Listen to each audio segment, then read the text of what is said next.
No Papo com o Torquato de hoje, conversaremos com Yara Bernardes, jornalista, relações públicas, uma mulher multitalentosa e surpreendente.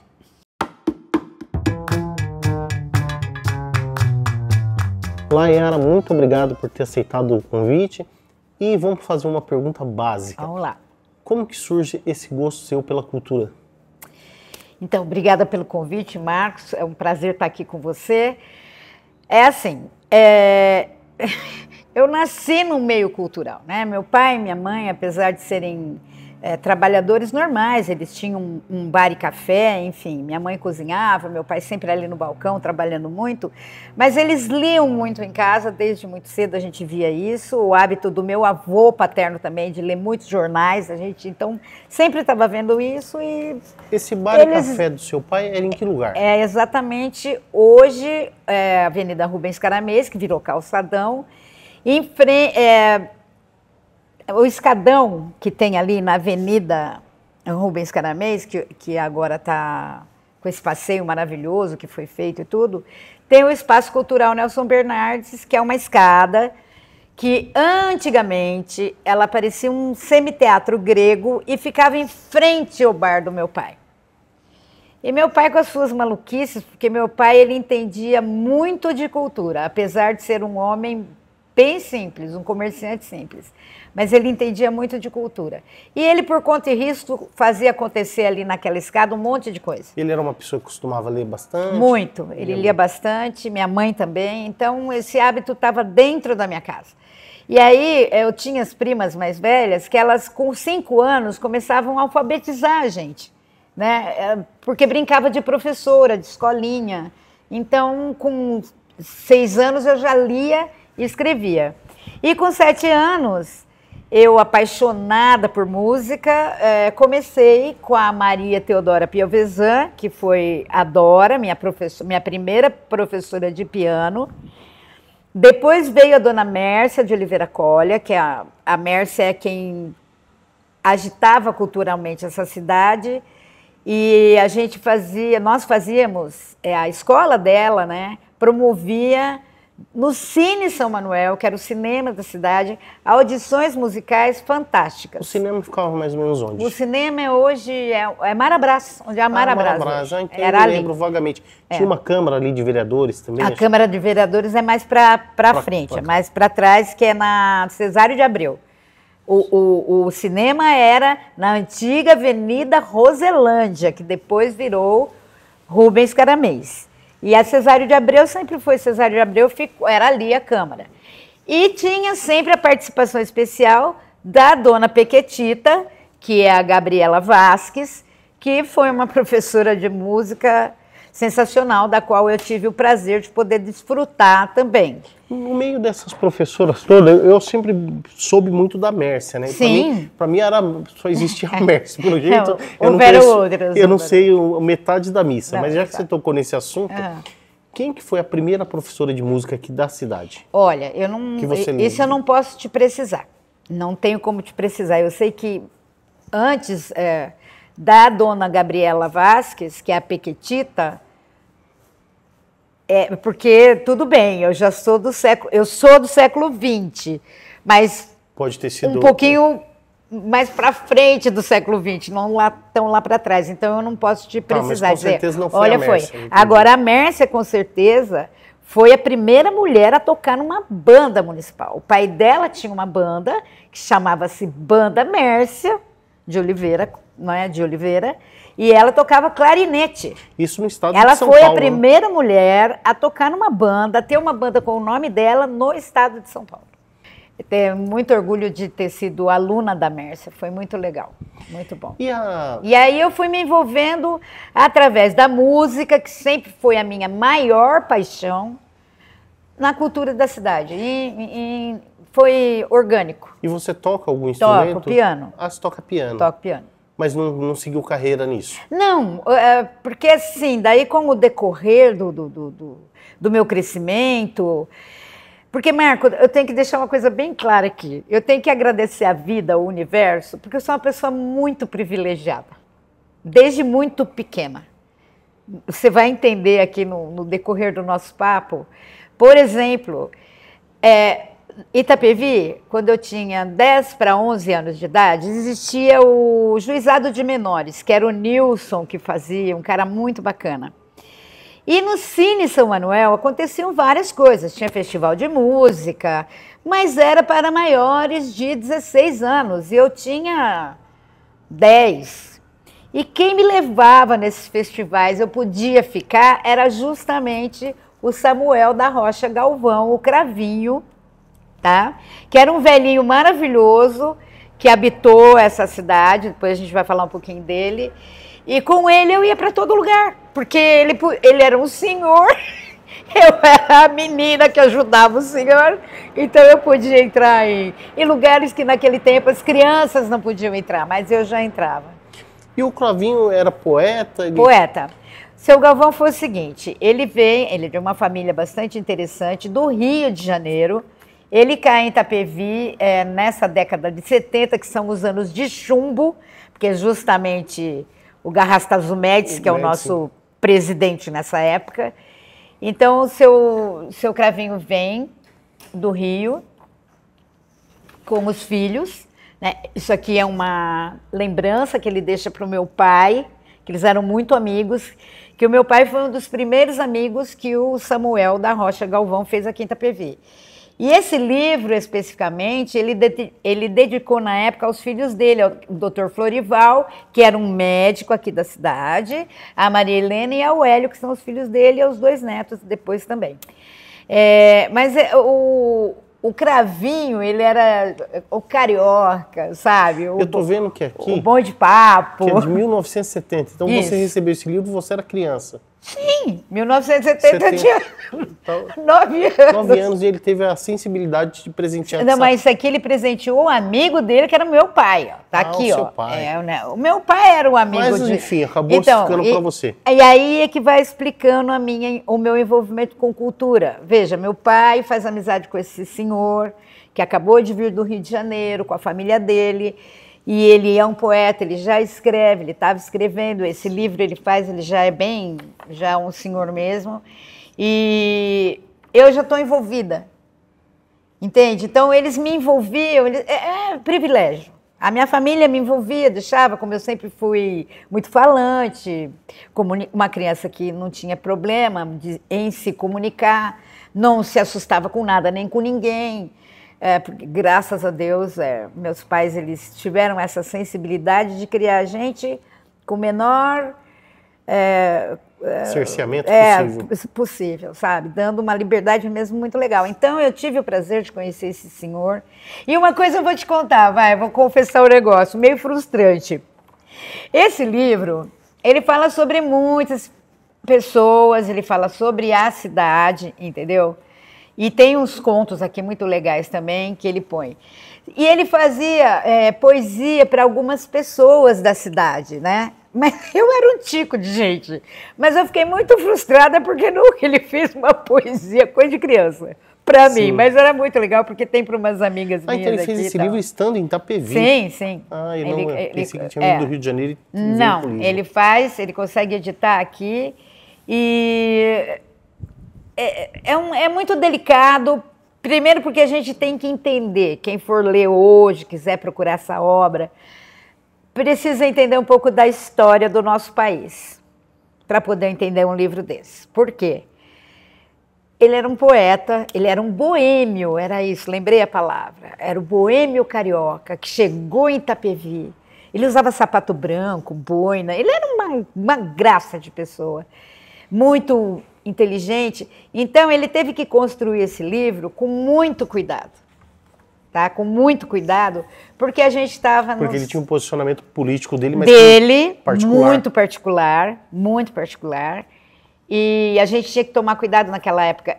Eu não entendia muito bem por quê, mas às vezes meus pais, eles falavam baixinho pela casa, e a gente não sabia, né? Até que um belo dia arrebentou qualquer coisa em São Paulo muito grave, que aí não teve jeito, mesmo a gente criança pela rua ficou sabendo. E meu pai, então, inteligentemente resolveu contar para a gente o que estava acontecendo no Brasil. E aí a gente pôde entender melhor o Cravinho, por exemplo. E o interessante, a gente vê hoje as pessoas pedindo ditadura, assim, é um contrassenso. Que É você bom, fala, meu Deus do céu, eu prefiro não entrar pulando. nessa... Não, sim, só um parênteses. Mas falando ainda na cultura, e rock e viola? Como que é o rock e viola para você? Ai, Como nossa, que você deu um surgiu? salto aí, né? Ah, no tem negócio. mais coisa? Tem. Não, do Cravinho, basicamente é isso, chama-se Despertar Tardio, Samuel da Rocha Galvão, o Cravinho. Foi feito aqui em Itapevi em 1970, e que antes de ir pro rock, eu tenho obrigação de passar pelo João Domingues e pelo Raul Leonardo. Ah, tá. Não, é que eu pensei mais na construção, que o livro do Raul veio depois, mas ele já é bem antes. Sim. É que o Cravinho, vamos dizer, aí sim, esse foi um dos primeiros a editar um livro na cidade. Foi o seu Galvão mesmo. Sim. Entendeu? O João Domingues, por incrível que pareça, não tem nada editado. Isso aqui é um livro maravilhoso e, como eu disse a vocês, eu sou realmente uma pessoa privilegiada. Ele escreveu e me presenteou. Com uma apostila, que é um livro, na verdade. Em outubro de... Olha que caligrafia. É como eu te Linda. falei, maravilhosa. 99. Maravilhosa. Tá, então isso aqui não tem preço. não tem como precificar isso. Eu só sinto que não virou realmente um livro, sabe? Até pode, é uma pena. Mas enfim, aqui tem crônicas... Quer dizer, é um livro, mas não foi editado. É um livro que não foi editado. E ele fala sobre... Gente, um monte de coisas, sabe? Sobre os 23 anos de Itapevi, por exemplo, eu vou te dar uma palhinha super rápida. Ele faz é emancipador de Itapevi. Emancipador. Ele é o criador do hino de Itapevi, tá? Ele que criou o hino da cidade na época da emancipação. Mas, só para vocês terem uma ideia, quando Itapevi faz 23 anos...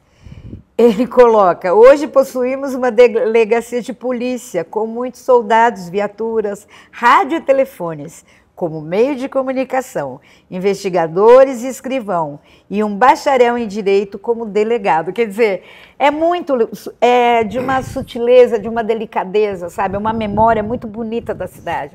Então eu queria muito citar o João Domingues, porque foi um emancipador, ele batalhou muito, porque... Tinha voto sim ou não, né? Quantos votos tinha para Itapevi, não, quando foi emancipar. Ele é importantíssimo nisso. Ele chegou a conhecer o Cravinho, sabe dizer? Sim, eles se conheceram. Deu tempo de conhecer o seu Galvão, eles se conheceram. Inclusive o seu Raul Leonardo também. Aqui o seu Raul, né, foi o nosso último remanescente, infelizmente ele faleceu agora, há pouco tempo.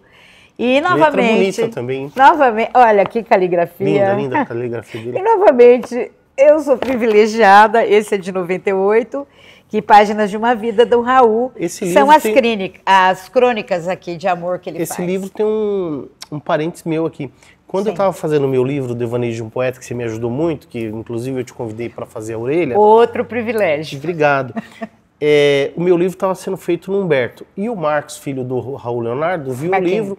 E aí ele ficou empolgado, ele falou, mas como que é o processo? Eu falei, estou fazendo na gráfica.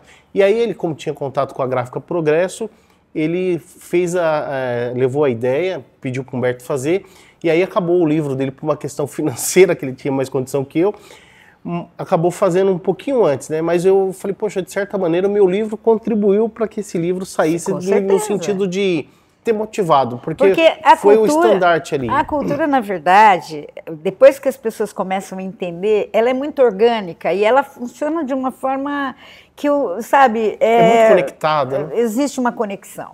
Então, é que nem eu sempre falo, hoje eu estou fazendo um trabalho com vários músicos, aqui em Itapevi, inclusive, e eu digo, a deusa da música, ela nunca te abandona, ela está sempre ali. E os deuses das artes, eles estão sempre fazendo... que haja uma conspiração, sabe, para que as coisas realmente aconteçam. Que foi o caso da Casa das Artes, da Casa de Cultura, na época do Seu Sussumo, onde o Seu Sussumo é assim. A Ivone Arada, que é minha amiguinha de infância, filha do Seu Sussumo, outro privilégio da minha vida, nós estudamos o primário no Marechal Cândido Rondon. E aí, o Seu Sussumo já conhecia minha mãe, meu pai, enfim. A cidade era muito pequena, as pessoas se conheciam. E nós íamos juntinhas para a escola, eu, a Ivone e a sobrinha do Seu Sussumo. E a partir dali eu fui vendo o Seu Sussumo, mas o Seu Sussumo para mim, apesar de nós dois sermos muito pequenos, eu era uma criança, então eu via aquele homem gigante, sabe? Para mim ele era um samurai, assim. Quando eu olhava, eu falava, o pai da Ivone é samurai, né? E o Seu Sussumo sempre foi o artista mais orgânico, talvez, da cidade, muito pouco reconhecido num primeiro momento pela cidade, que Itapevi teve, ainda sei que tem, alguns problemas de reconhecimento, mas isso é um papo para um outro dia. Bom, mas, enfim, o Sussumo chega, então, com sua grandiosidade, à Casa de Cultura, que felizmente teve uma época que isso existiu aqui em Itapevi. Foi muito boa. Foi uma época maravilhosa, foi quando a gente lança o seu livro, entre outros livros, vinha muita gente de fora, inclusive. Exposições, eu lembro que fui na exposição da Pimentel. Olha, Seu Sussumo, ele revirou culturalmente isso aqui de uma forma louca. E a forma mais maluca dele mesmo foi a praxe da tortura da utopia poética, que é quando ele lança esse livro sobre cintos de castidade, do qual eu consegui desfilar com um na Casa de Cultura. Poxa, pena que não tem essa foto. Não tem. Infelizmente, algumas coisas se perderam, né? Que foi justamente um cinto muito maluco, que foi esse daqui. Não sei se vai dar para ver, mas enfim. Eu consegui desfilar com ele, foi muito louco, e daí... esse livro é constituído de várias pessoas dando seus depoimentos, o meu inclusive, porque eu vesti um cinto e desfilei com ele. No primeiro momento foi muito engraçado, mas depois de 5 segundos começa a te dar um desespero, uma coisa horrorosa. E magicamente esse livro, ele foi feito bilíngue. Ele é feito em português e em inglês. E foi um projeto patrocinado, tá? Esse foi patrocínio do comércio local, enfim, ele foi todinho patrocinado, mas é um baita de um livro mesmo, é uma obra de arte isso aqui. Ele foi das obras do Sussumo, tirando a obra de arte dele, que viajou bastante, esse livro, enquanto livro físico, foi o que mais foi, enfim, pelo mundo afora. Ele foi parar em Paris, inclusive nós não conseguimos na época, eu não sei se o Seu Sussumo vai lembrar disso, mas eu não me esqueço. Em Berlim, na Alemanha, existe um museu da sexualidade, enfim, que para os alemães que estão há não sei quantos mil anos na Terra, é um negócio absolutamente cultural e meio mágico. Falar da sexualidade das pessoas, mas de uma forma artística. E o Seu Sussumo, na época, foi convidado para levar essa exposição para lá, e a gente não conseguiu, porque não se tinha capital. Uma pena, né? Uma pena. Yara, antes da gente concluir essa parte, gostaria que você retomasse aqui do Raul, que eu acho que a gente não pode... Vamos lá. Seu Raul é muito importante, primeiro porque nós fomos... O meu privilégio é tamanho, que a gente... Depois eu... Pequenininha, mas daí já entrando, já estudando... Aí não tem como não falar do meu amado Kazumi Kusano, que foi o diretor e o proprietário do jornal Itapevi Agora, enfim. E daí a gente teria que passar pelo Seu Pedro também, lá atrás, com o Imparcial, mas tudo bem. Seu Raul, a gente foi colega de redação. Eu fazia a página de Canto a Canto, que era uma coluninha social bem para a cidade mesmo, e ele fazia Mundão Sertanejo, que esse homem sempre entendeu muito do lado caipira do humano, né? E o lado caipira, porque assim, Itapevi, ele não é nem caipira, nem da capital. Aí a gente descobre o quê? É subúrbio. Tá, mas o que é o subúrbio? O subúrbio é isso. É toda essa conexão maluca, tá? De coisas dos caipiras, porque a gente ainda tem um pessoal aqui que lida mesmo, meio do jeito caipira de ser com a terra e tudo, e uma coisa mais cosmopolita, mais metropolitana. A gente tem shopping, a gente tem supermercados, essas coisas todas. Então, o subúrbio é essa mistura e, claro, por onde passa o trem, não é? que é a luta louca do seu Sussumo, que ele vai morrer com essa luta, eu vou votar no Raul, que são os peaberus, mas isso é uma outra coisa. E o seu Raul, o que acontece? Ele batalhou muito pela emancipação política da cidade, ele foi um dos emancipadores. E contemporâneo ao João Domingues. Então, contemporâneo ao seu João Domingues, e aí a todos os outros que a gente tem aí um mapa de nome de rua, seu Rubens Caramês, seu Romeu Anfrinato, enfim, que foram os prefeitos logo na sequência, né? Aliás, seu Rubens Caramês foi o primeiro da emancipação, ele é o primeiro prefeito da cidade da emancipação. E o seu Raul foi um cara que sempre escreveu muito bem. Foi vereador também, né? Foi vereador. E ele sempre escreveu muito bem, sempre gostou muito de escrever, sempre entendeu muito de música. Olha a delicadeza, olha a delicadeza. Uma folha de a gente louro. vai falando e quer. Ó, ele deixou para mim, nessa poesia, exatamente o homem, entende? Ele pôs aqui para mim. E eu tenho isso, a pessoa, tá louca? Uhum, eu guardo, tá aqui, você tá vendo. Então, assim, a importância do Raul, ela é política, efetivamente, política. Ele teve participação política para brigar para que o nosso município se desmembrasse de Cotia e virasse essa cidade que virou hoje. Então, Itapevi não nasceu de um ovo, ela foi muito batalhada. Eram os ferroviários, inclusive, seu João Domingues era um ferroviário, junto com meu avô. Eles é que batalharam muito para... Todos eles frequentavam o bar do seu pai? Todos eles, graças a Deus. O bar do seu pai tinha música ao vivo? Não. O bar do meu pai tinha o meu pai. O seu pai. Uma pessoa extremamente boa de papo, agradável. Um café maravilhoso, que até hoje eu sou viciada em café, porque meu pai sempre fez um café fantástico. E a forma como ele recebia as pessoas. E meu pai, ele me ensinou uma coisa muito cedo. Você tem 2 orelhas e uma boca. Então, ouça mais, fale menos. Então, ele ouvia muito. As pessoas vinham falar de política, vinham, e a política era brabésima. E nem podia falar também. Não. Né? Quer dizer... E, às vezes, para ele poder sobreviver, ele teve que colocar uma placa na vitrine de doces dele. Ele teve que colocar Brasil, ame-o ou deixe-o. Por quê? O bar dele era frequentado por todo tipo de gente, todo tipo de pessoa com volições políticas, whatever. Mas o pessoal do DEIC, que era de Itapevi, trabalhava no DEIC em São Paulo. Também frequentava. Também frequentava.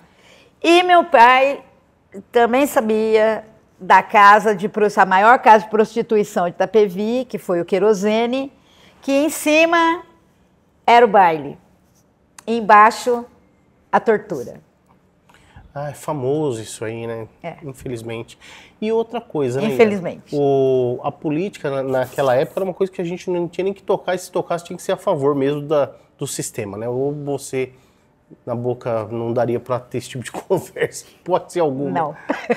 Se não fosse a democracia, que todo mundo debocha, não gosta, nós não estaríamos tendo esse papo Sim. aqui. Enfim, não daria nem para começar a conversa. O livro vermelho já estava complicado. Por causa da cor. Da cor. Nós vamos chegar nele, né? Vamos. Tá. Bom, do seu Raul, basicamente é isso. Ele foi um cara muito, muito importante para a cidade. Podemos falar do rock viola ou tem mais coisas? Podemos, não. Então, vamos falar. Eu quero passar por você também, sim, mas vamos você lá. é fã da música, né? A música está na sua veia. Eu não sabia desse seu lado artístico, me surpreende. E o rock viola, o que significa o rock viola na sua vida, na sua história de vida? Gente, que responsabilidade é essa, e Marcão? também falar sobre o documentário, né? Então são essas duas... Olha, na verdade é o seguinte, como é que eu começo? Eu nem sei te falar. Porque assim, ó, eu vou tentar ser breve. Eu e o Humberto, eu sou um ano mais velha que o Humberto. Então, quando eu entro no primário, no primeiro ano de grupo, eu, a Ivone Arada, e era o Betinho, o irmão dele, o Roberto. Ah, o Roberto. Tá? Nós éramos os amiguinhos.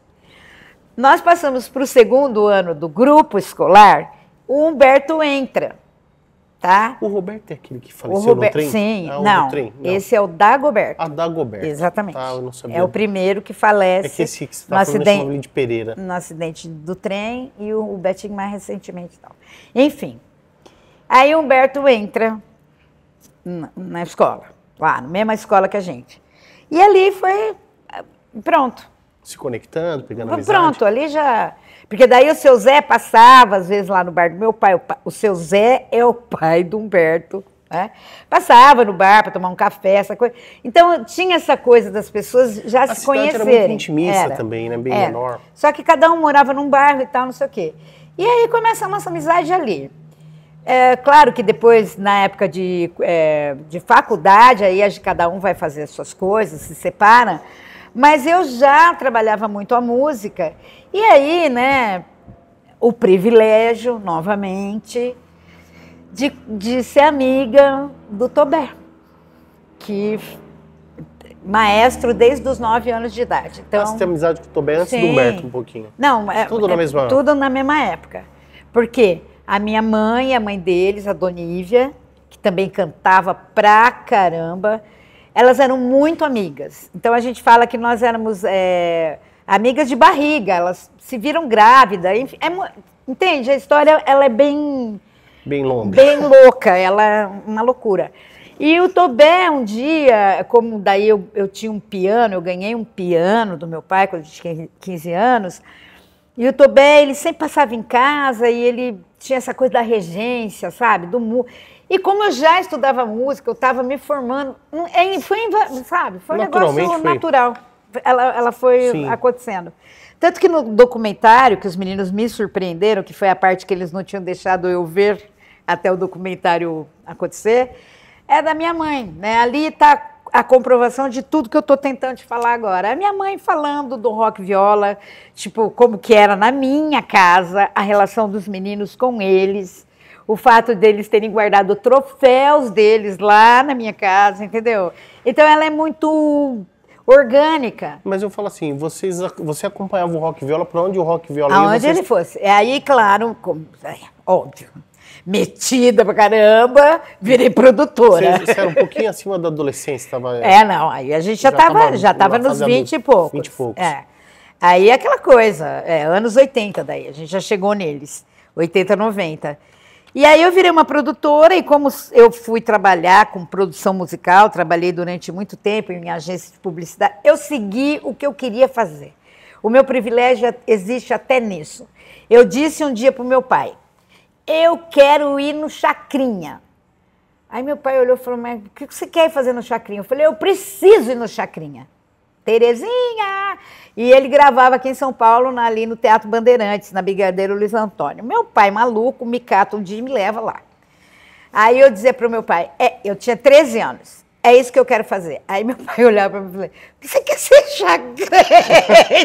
Daí eu, não quero ser chacrete, com esse tamanho todo. Imagina.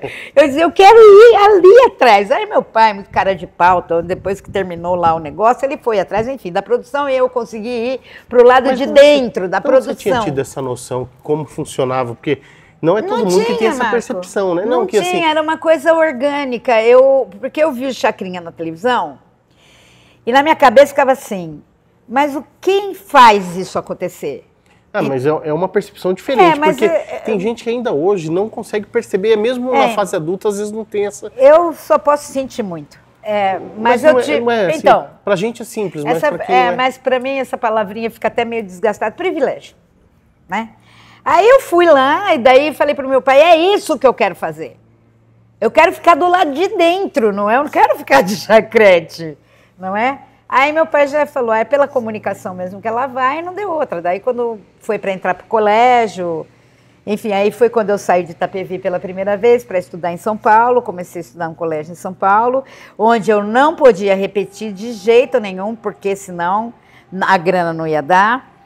Eu pego justamente a virada da escola pública, que era sensacional, foi a melhor escola que a gente tinha, apesar do péssimo regime que nós vivíamos, mas eu pego justamente essa transição, sabe, da escola pública ficando ruim, então você tinha que sair da pública para ir para particular. Quando, na verdade, um pouco antes, uma geração antes da minha, era exatamente o contrário. Ia para a escola particular que não tinha condições de frequentar a pública, porque a pública era puxada.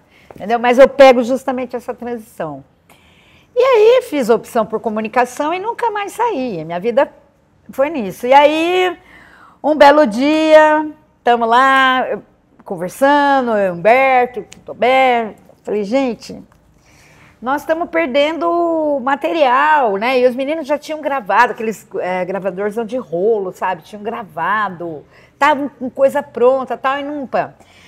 De novo, eu caio no estúdio Vice-Versa, onde eu trabalhei por 8 anos, com ninguém mais, ninguém menos que o maestro Rogério Duprá e o Luiz Augusto de Arruda Botelho. Eu trabalhei com esses caras. E com o Sá da dupla Sá e Guarabira. Com o Fernando Ribeiro, que era um produtor do Rio Grande do Sul, e o Vanderlei Rodrigues, que era o administrador. E lá no estúdio Vice-Versa, o Luiz Botelho estava começando esse negócio de CD. Estava no começo, entendeu? Ele olhou para mim, eu estava falando para ele, falei, pô, Luiz, né, os meninos têm tanta coisa boa. De repente ele falou, Yara, faça um CD. Faz você. Que legal.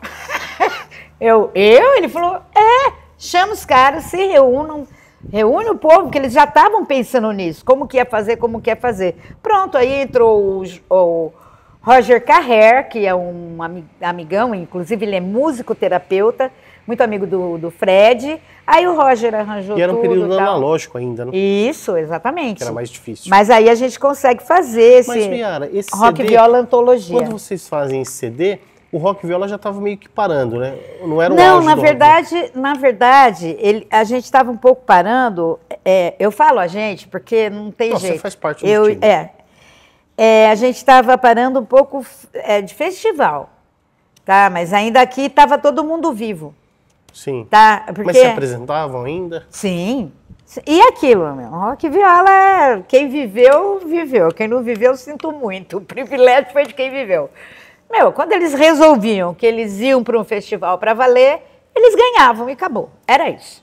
E a torcida, inclusive, há pouco tempo, que não deu tempo de entrar no documentário, uma das meninas, as Rock Violettes, a Zaninha, ela trouxe.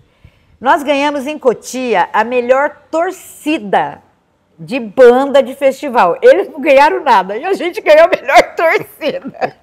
Então tem muita história. E esse CD foi isso. A gente aí conseguiu fazer tudo isso, o todo rock mundo viola se reuniu. Praticamente boa parte do Brasil. Muito. Se apresentando por aí. Sim, ele se apresentou em vários lugares.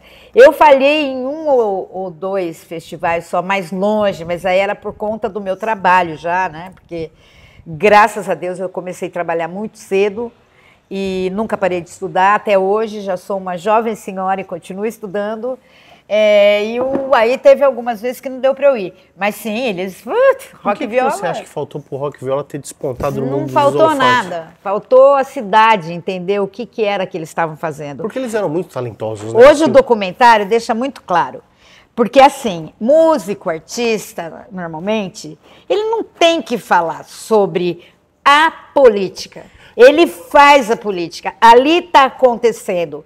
Se o entorno não tem capacidade de olhar e de entender o que está...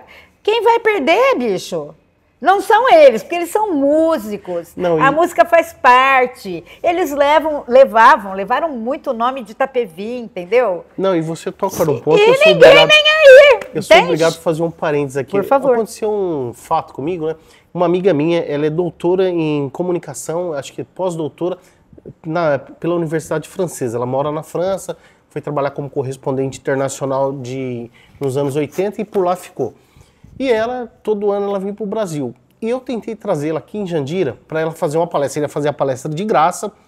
E eu tentei o mínimo, que seria um almoço. E não teve o menor respeito. Eu falei, como falta visão. A pessoa falou, mas qual a diferença dessa pessoa? Eu falei, qual a diferença? Aí eu parei a conversa. Falei, se a pessoa não entende esse mínimo... Eu falei, se a pessoa não tem condições, não tem assim, a sensibilidade de falar, olha, vamos tratar a pessoa da melhor maneira possível, pode ficar tranquilo, sei lá, R$200 no almoço, seja lá quanto for, que era o mínimo que eu pedi, falei, pelo menos o almoço, o café, eu falei, dá o mínimo. Ela não pediu cachê, não pediu nada. E aí, provavelmente não pediria, porque ela é uma doutora ainda. E a pessoa não acolheu. Eu falei, que cidade? Eu falei assim, e lamentavelmente... Não é só essa cidade. Não é só essa. Mas são as assim, cidades. As cidades, mas eu falei, lamentavelmente, a gente fica refém da politicagem, né? Das pessoas que não entendem nada de cultura, que vão dar ordem em quem gostaria, Mas assim, enfim, mas vamos deixar... Eu parei de discutir isso faz tempo, Marco, porque é um pouco cansativo, porque assim, nego não alcança, desculpa. Então, Sim. assim, eu como itapeviense, sempre me redimi, sempre pedi desculpas para a Mércia, para o Sussumo, para o Rock Viola, para você, para o Celso Portela, sabe, que é um baita de um poeta. Que nós vamos falar com ele daqui a pouco. Sabe? Então, assim, para muitas pessoas. Tem um cara aqui que eu quero falar rapidamente, que ninguém falou dele. Ah, eu ia comentar também, cara, o Ayrton, né? O Ayrton Correia. Olha, esse cara é maravilhoso. Esse livro dele é sensacional. Eu tô com ele em casa, vou ler. É sobre a cidade. E, de novo, olha a caligrafia. E eu, de novo, a privilegiada. A minha caligrafia vai passar vergonha no meio de tudo isso. E ele me dá esse livro em 2017, me parece que ele faleceu faz muito pouco tempo, eu fiquei muito triste. Infelizmente faleceu. Infelizmente faleceu e não pôde ver. Então, assim, eu só sinto realmente da cidade não ter um incentivo, as cidades, não estou falando só dessa daqui não, mas não ter um incentivo correto, direcionado para a cidade. Então, por exemplo, eu vou fazer só um parêntese rápido. Eu estou fazendo esse evento que é de propriedade particular, ou seja, ele é patrocinado por comerciantes, ok? Então, tem o comércio de um determinado... Acho que eu posso falar, né? Pode. Do Ita Shopping Center, eles se reuniram e estão entregando isso aí para a cidade. Tem sido uma noite melhor que a outra quando acontece. Ela acontece 2 vezes por semana, porque tem fase classificatória, enfim, muito grande, não vou explicar aqui. Quem quiser, entra lá no Ita Shopping Centro e vai ver tudo que está acontecendo. A mágica que acontece lá é o que eu estou tentando falar em todos esses lugares faz muito tempo. Entendeu? Então, quem está indo para o festival está olhando aquilo e está começando a entender o quanto que é bom, quanto que a cultura... Ela faz pensar, raciocina, é bonito, aliás, gostoso, você pode discutir coisas incríveis. Não existe vida sem cultura, né? Não, mas tem gente, mas tem gente que acha que não. E cultura, sim, eu não sou contra nada, tá? Eu sou a favor de tudo. Tem música, ok, vamos, tem livro, ok, vamos. Tem que ser, óbvio, coisa legal, né? Que é o discernimento mínimo que as pessoas têm que ter.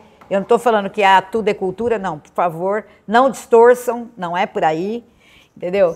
Mas ela bem direcionada, ela bem organizada, funciona, as pessoas gostam, as pessoas querem. É a época da Casa de Cultura, que o seu Sussumo fazia aquilo com primazia e sempre valorizando a cultura local e depois vem aqui, que é o que eu estou fazendo agora no festival. Eu tenho o pessoal da cidade, que a gente chama Prata da Casa, e o pessoal geral, que é o pessoal que se inscreveu de Aracaju, veio gente de Aracaju, tem gente do Rio de Janeiro, enfim, os caras estão chegando. E o bacana é que o Walter, pelo jeito, gosta de cultura, é um homem inteligente. Tá, mas aí é o que eu tô te falando, é a visão do empresário, né? Às vezes o empresário, ele se utiliza, obviamente, da política, mas ele não tem que ser necessariamente político. Não estou dizendo que o político não saiba o que faz. Eu vou dar um exemplo bem rápido, apesar de eu não gostar muito de comparações, mas a Casa de Cultura foi criada num determinado governo que tinha aqui. Esse West Side, que saiu em Londres, em todos os lugares do Brasil, também foi feito numa administração, entendeu? Então, assim, tem administrador que quer realmente? Tem. Sim, verdade. Yara, vamos dar um salto? Vamos. O que você falou sobre... Você comentou do poeta Celso Portela, que é uma pessoa que eu tenho muito apreço também. Também gosto muito. Me fala aí da sua experiência no ITART, o que o ITART representa nesse capítulo da cultura? Então, pois é, Marco, tá aí. Você, na verdade, é que resgatou isso na minha memória, porque, de repente, eu já sei que eu tenho mais passado que futuro, né? Óbvio. Na idade que eu cheguei, ainda sou uma jovem senhora, mas eu tenho mais passado que futuro. E dentro desse meu passado, é tanta coisa que aconteceu comigo, eu me envolvi em tantos movimentos culturais, que alguns me escapam. E você acredita que o ITART tinha me escapado? Daí depois, quando você me falou, Yara, vamos fazer... Falei, gente, o Itarte, meu Deus. Que tem uma importância muito grande, pra caramba, velho. Pra caramba, pra essa cidade, pra caramba. Pra caramba, é referência. E foi uma referência que depois, quando você, que eu não vou nem perguntar por quê, mas vai embora de Itapevi para a cidade vizinha, né, que você vai para lá, todo o teu desenvolvimento lá, porque você leva o Itarte para lá também e tudo, e depois a gente consegue magistralmente, herculeamente, fazer aquele compêndio literário que eu tenho em casa também, mas não o Itarte, trouxe. O livro. Não é? E assim, no Itarte eu conheci muita gente. Aí a gente se aprofunda na nossa amizade. Eu te conheci lá, na verdade, né? A gente se aprofunda porque eu conhecia, para variar, a privilegiada, o avô dele. Não é? Conheci seu avô. Eu vou querer saber do meu avô também. Teu avô era fantástico. Teu avô foi o homem mais maluco que eu já vi na minha... Doido mesmo. Doido. De entrar no boteco do meu pai, Nelsinho, um café... Aí ele olhava para mim... Tinha que ser quente. Quente. Diz que era uma garganta de ferro. Olha, tá vendo? São coisas de memória. E ele falava, quente, Nelsinho, quente. E ele era um homem engraçado. Ele era um homem engraçado. Eu não ele era um homem engraçado. Ele era sério, mas ele era engraçado. Aí ele chegava para mim e falava assim, pequenina, eu nunca me esqueço, papel de pão, que a gente tinha papel para embrulhar pão. E era um papel bem interessante e tal. Eu levava o papel de pão, ele... como é mesmo seu nome? Aí ele desenhava uma flor e lá o desenho era o meu nome, era uma flor. Aí ele descobriu que com 11 anos eu era louca pelos Rolling Stones e amava o Mick Jagger. Então ele faz aquele gato. Se você achar, tira foto. Escrito Mick Jagger, que enfim, tentaram roubar esse gato de mim, mas foi o avô dele que fez. Teu avô era muito louco. Era genial, então. Ele era, teu avô era genial. Todo mundo achava ele muito louco, porque ele não conversava, ele ficava desenhando, entendeu? Então as pessoas chegavam e ele dizia, pequenina, papel de pão. Aí era isso, tomando o café quente dele, pelando, conversando com meu pai lá as coisas deles, e porque ele não gostava muito do que estava acontecendo no Brasil.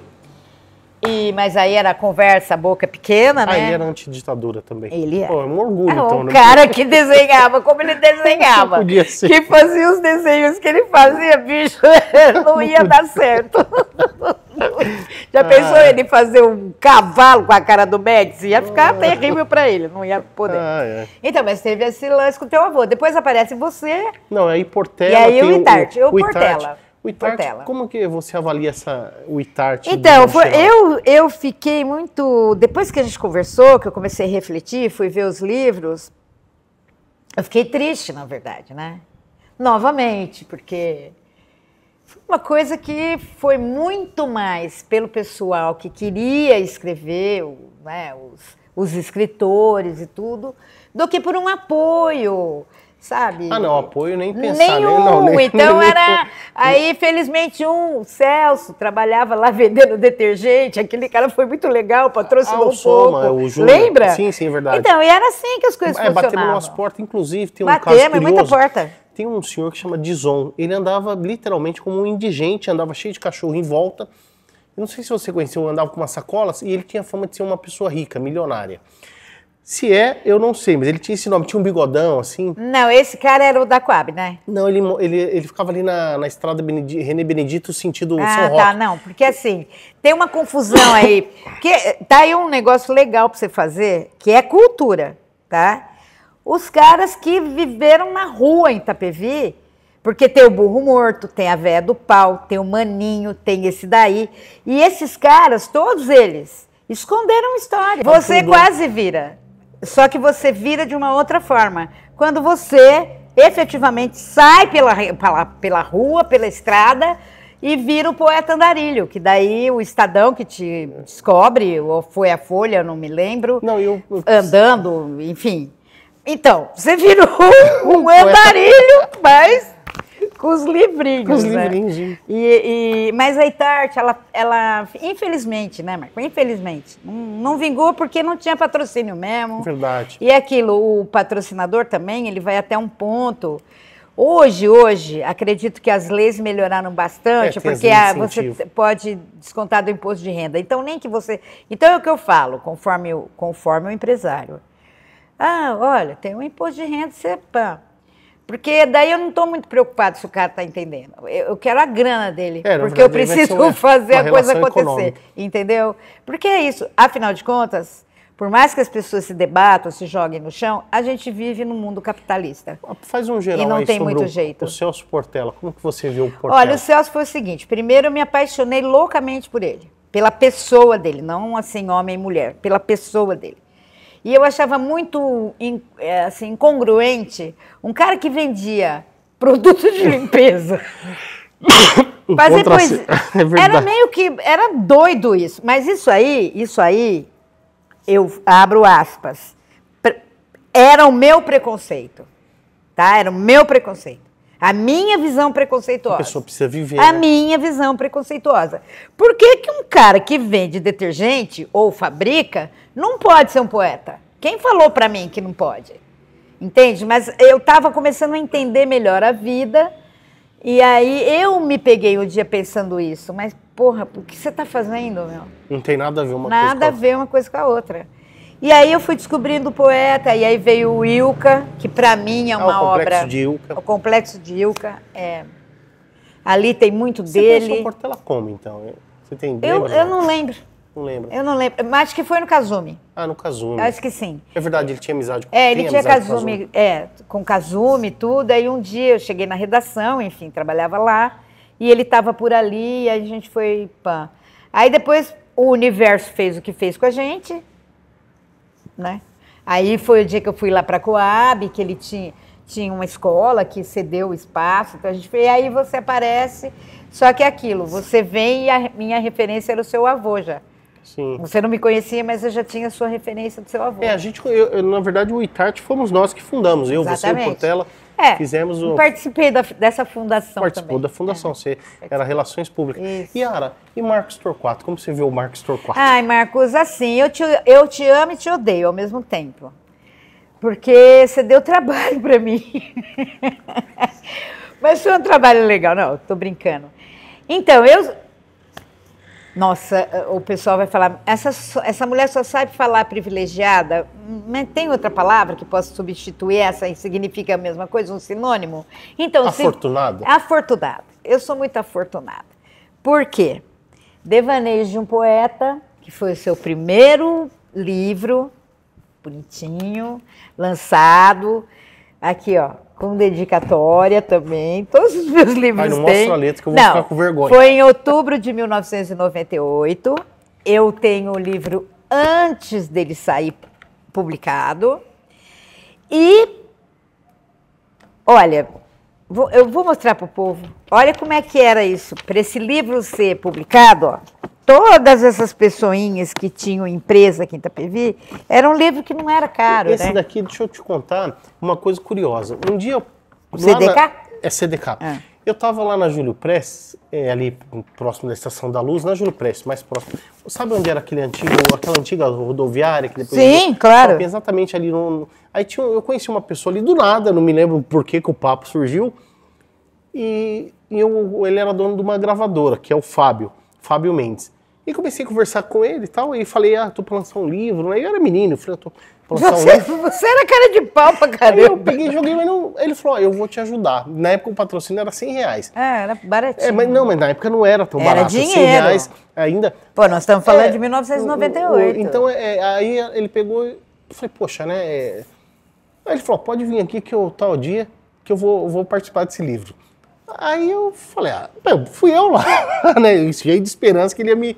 E de fato ele me deu o patrocínio, mas depois, na hora eu não me atentei muito, porque eu falei, mas depois o tempo passa, eu falei, mas o que leva um cara que eu nunca tinha visto na vida, numa única conversa, aí vem porque o cara era artista também. Sim. E eu nem tinha pensado na possibilidade dele comprar anúncio pro livro, mas ele se ofereceu, conversando comigo. Aí eu falei, como que pode, né? Uma coisa assim, que eu não tenho relação nenhuma, né? Mas aí eu encostei no cara ali do nada, mas é uma coisa mágica. Né? Mas é o mágico da... E aí é onde você vai aprendendo. Sim. Onde você aprende. O nosso amigo, velho de guerra, que tá em tudo, junto comigo desde a vida inteira. Humberto. O Alcântara, outro dia eu apareci com uma pasta dele, linotipia, que acho que é o que tá aqui, linotipo, fotolito e arte final. Aí a filha do empresário... que me contratou agora para fazer esse negócio, falou, gente, mas vocês são muito antigos. Eu falei, a gente é antigo. Mas voltando aqui, olha a carinha do Marco aqui, um moleque. Quantos anos você tinha? Aí acho que 17, 18. Então, foi quando eu te conheço e tal, que a gente tem a possibilidade. Então, esse livro, por exemplo, o lançamento dele foi bárbaro, porque nós tínhamos uma casa de cultura. Nós tínhamos uma casa de cultura. A gente tinha esse ser maravilhoso que está vivo e entre nós ainda. Tudo bem, ele já está meio surdo, ele está meio velho, mas a cabeça dele é um universo, que é o seu Sussumarada. Está aí ainda. Marco, eu te ajudei porque o livro é bom, a gente sabe disso. E aí, claro, de novo, a afortunada... Fiz as orelhinhas. Foi a primeira orelha de livro que eu fiz para você. Esse livro já faz mais de 25 anos. Acho que quando fizer 30 eu vou fazer uma edição. Eu vou dizer para você. Especial, comentada. Conta comigo, porque, não, com certeza. Isso aqui... Não só conto, porque você já está convocada. Deixa eu fazer uma coisa rapidinho. Depois ele corta se quiser, mas eu preciso fazer isso. Porque temos que pensar em ganhar se podemos apenas perder? Porque temos que lutar se podemos apenas recuar? Porque nos tornamos obcecados pelo poder se podemos apenas deixar tudo do jeito como era antes? Porque temos que tentar realizar nossos desejos se poderíamos apenas não ter desejos? Por que nos comunicamos com os nossos semelhantes se podemos apenas permanecer calados? Por que vivemos preocupados se podemos não ter preocupações? São tantos porquês inúteis que hoje não sei por que escrevi, se eu poderia apenas ter deixado tudo dentro de mim. Obrigado. Lindo, né? Lindo! Eu acho bonito essa poesia. Então, ela está aqui. Eu me emociono porque você tinha 17 anos, cara. Na verdade, 23. Ok. Mas não estava na casa dos moleque, 20. Você começou com 17 para chegar nos 23 e fazer isso. Então, é sobre isso. E quem não entende, eu te agradeço muito você, o Portela, o Humberto também muito. Sim, esse faz parte da vida da gente. Eu também sou privilegiado, né? Agora, eu acho que o maior privilégio é perceber que somos privilegiados, né? Porque às vezes a vida dá tanta dádiva que você não percebe, né? Passa batido. Vai passando. Então você tem que ter essa sensibilidade de, sabe? Essa antena parabólica, né? E esses outros livros? Bom, esse aqui é o seguinte, eu trouxe pra gente, enfim, dar uma esse ilustrada. Esse livro aqui também tem minha participação. Tem. Na verdade, indiquei a gráfica. Tá. Esse Amor Força Maior é de uma professora aqui de Itapevi, da Marli Belli, tá aqui. Esse nome não é estranho. Ela é de uma família da padaria, né, Belli? Não. É uma família grande aqui de Itapevi, italiana, linda. Linda letra. E ela me agracia isso em agosto de 1994. E, enfim, tá aqui, é meu. No mesmo ano que o Portela lançou. Isso, é por ali. E aí ela me manda esse livro, porque na época, eu estou esquecendo de citar isso, Ato Falho. Eu já escrevia para o jornal Itapevi Agora, né? Porque eu fui colunista social do Itapevi Agora por 30 anos. Você não está mais? Não, eu me aposentei. E o colunismo social, no meu caso, ele era bem feito às avessas. Eu só falava do que eu queria, que era sobre cultura, e falava de todo mundo que estava fazendo aniversário, que ia casar, enfim, fazia essa bagunça com o pessoal. E nunca tive... Algumas pessoas falavam, nossa, você pode ganhar muito dinheiro com isso. Não. Eu ganhava, era prazer, reconhecimento, é outra coisa que eu ganhei. Com os 30 anos, e que eu agradeço muito ao Kazumi, porque a gente começa com o Aqui e Agora. Eu tinha uma coluna chamada Tamos Aí, onde eu falava só de música e livro. Depois, quando ele vai para o Itapevi Agora, ele me leva e aí eu vou... O outro jornal era qual o nome do outro? Aqui e Agora. Aí o Kazumi, inteligentemente, não me dispensa, me leva. E a gente juntos, então, construiu essa potência que está aí até hoje só na internet, mas enquanto o papel ele foi... A referência. A referência. E esse livro da Marli Belli é sobre poesia, é um livro muito gostoso de ler, rapidinho, delicioso. E o outro livro, que eu tenho os meus senões com esse livro, tá? Mas a história é sensacional, tá? Que é O Fogo Não Queima a Alma, uma história de superação da Fabiana Ferreira, que é uma amiga que eu tenho uma dívida ferrada de gratidão com ela. Esse livro, eu adorei também. E aqui está também a dedicatória para mim, né, pela Fabiana. Esse livro ele é dor, ele é intenso, mas ele é realmente superação. Essa menina, a Fabiana, assim, eu sou suspeita para falar, porque é uma paixão mesmo. O título é lindo, né? É lindo. O fogo não queima a alma, é maravilhoso. A matéria queimou, mas... maravilhosa, maravilhosa. Também muito pouco reconhecida e pouco aproveitada na cidade. Mas... E tem aí do Ayrton Correia. E o Ayrton... sim, é que eu tinha falado aquela hora, sim. Mas vamos... O Ayrton, o que mais me doeu em tudo do Ayrton... Diz que é maravilhosa a maneira como ele escreve, né? Além de ser maravilhosa a forma como ele escreve, é uma delícia, tá? Você come esse livro, assim. Eu vou ler, eu vou... Você come, é uma coisa maluca. Pega o seu, porque esse é meu. Não, eu tenho já. E aí, o meu é autografado ainda por cima. Além da forma como ele escreve tudo, e assim, ele foi tão pouco divulgado na própria cidade que ele nasceu, e aqui ele tem crônicas, ele tem algumas histórias, que é daqui de Itapevi, que ele descreve como era, sabe? Enfim, mas tá aí o Ayrton Correia, que é um amigo que vai ficar para sempre. Enquanto é aquilo, eu vou lembrar de muita gente enquanto eu estiver vivente nessa terra. Depois que eu morrer, as minhas memórias vão comigo, então...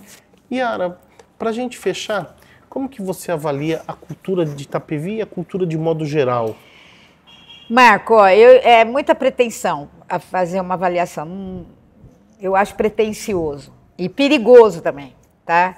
Em Itapevi, o que eu posso te dizer é o seguinte, eu fui embora daqui, da cidade que eu nasci, e quando eu morrer, as minhas cinzas vêm para cá, por um problema de doença na família, que foi o caso da minha mãe. Quer dizer, minha mãe já estava esgotada, já estava começando a ficar doente, a doença dela, antes do câncer, foi a depressão, e essa daí foi a que foi a mais braba, tá? Porque o câncer você ainda tenta curar com rádio, química e tal.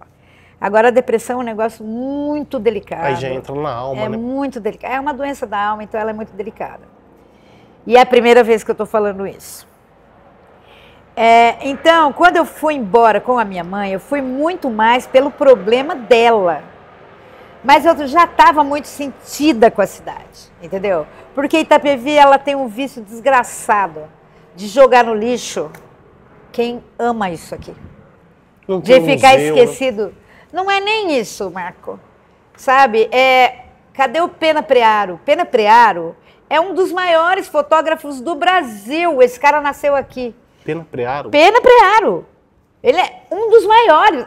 Eu tenho até hoje uma revista que tem mais de 50 anos, que é aquela Iris, que foi uma revista fotográfica. Então, tudo isso eu tenho na minha casa. Foi uma revista fotográfica, entendeu? Que a capa é o Pena Prearo, que o conteúdo é o Pena Prearo, são as fotos do Pena Prearo, entendeu? Que é o que eu vivo batendo. Gente, pelo amor de Deus, esse é o único livro bilíngue. Ele está aqui, vivo, entende? Cadê o Luiz Henrique Toledo? Um dos maiores antropólogos que a gente tem, que fez Universidade de São Paulo, sambista de primeira categoria, é de Itapevi. Cadê o cara? Quem sabe esse cara? Luiz Toledo? Não, Luiz Henrique Toledo. Ele, é o Kiki, tá? Ele é conhecido como Kiki. É o professor Toledo, não? Não. É outro Toledo. Nada a ver. Nada a ver com o Toledo. Nada a ver. É o Kiki, ele é de uma família antiquíssima de Itapevi, que daí a avó morreu, enfim. Ele tem irmão médico, irmão... Enfim. Cadê o Rogério Moreno, que é um dos maiores geólogos de gema do Brasil? Não por acaso é meu primo, mas enfim. Que pode vir fazer uma palestra para essa moçada, para mostrar o que é possível, que você tem outras opções. Fora os escritores, fora músicos. Escritora, eu esqueci uma senhora, Janaína, não é?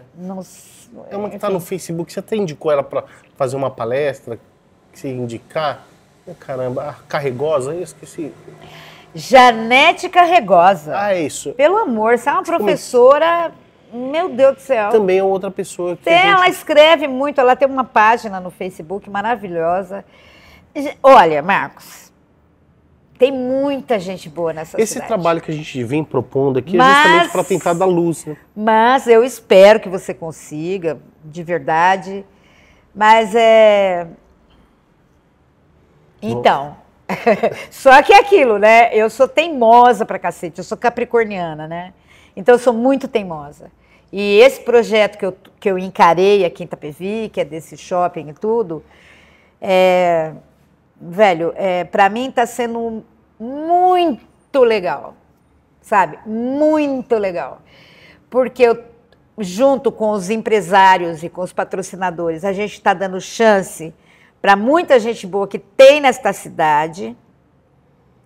E estamos dando a possibilidade de nego que vem de fora entender que, pô, Itapevi tem cultura, sim. E muito, né? Entendeu? Tanto que se a gente olhar esses editais, eu fui em algumas, na Mostra Cultural de Cinema, aí curiosamente o filme do Rock Viola não exibiu não no passou, dia. Não passou. E até eu tava lá e eu fui pro saguão ali, que eu já tava indo embora. Aí, de repente, eu dou conta. Quando eu chego, quando eu cheguei no piso de baixo, eu falei, mas o do Rock Viola, não, passaram todos. Eu falei, mas estranho, não pode ter passado o filme em 5 minutos. Mas aí já é uma outra coisa. Então, enfim. Eu lembro bastante bem, gosto muito de lembrar da Casa da Cultura, dirigida pelo seu Sussumo Arada, que a gente fazia mesmo cultura para valer. E que era muito gostoso, as pessoas se confraternizavam. E era um projeto que jamais poderia ter morrido, né? Não, jamais poderia ter sido tombado. Mas então vai voltar naquilo que eu estava falando, né? De acabar com o projeto. O sentido da cidade não valorizar realmente o que ela tem de melhor. Eu usei a palavra tombada não no sentido de tornar, mas tombada no sentido de derrubar mesmo. Por isso que eu achei muito legal esse rapaz, ele é novo em Itapevi. O Novaes, que ele faz filmes aí. Ele fez o Jorge Novaes. O Jorge Novaes. Ele tá de parabéns, ele fez lindamente, ele sacou quem era a Mércia. Então, mas teve que ser um cara de fora. Sim. Para fazer esse maravilhoso. Eu vi o documentário. O documentário sobre a Mércia é simplesmente maravilhosa. Sabe? Então, cadê o documentário do Sussumo? Né? Então, tem muita coisa, sabe? Sim. Sabe, Marco? Então, acho que é isso. Né? Eu acho que é isso. O bate-papo de hoje, entrevistei Yara Bernardes, jornalista, relações públicas e agitadora cultural. Muito obrigado, Yara, por ter vindo. Eu agradeço. E aceitado o nosso convite. Eu agradeço o convite, do fundo do coração. Você sabe que você é um menino que eu gosto demais. E bora nós. Obrigado.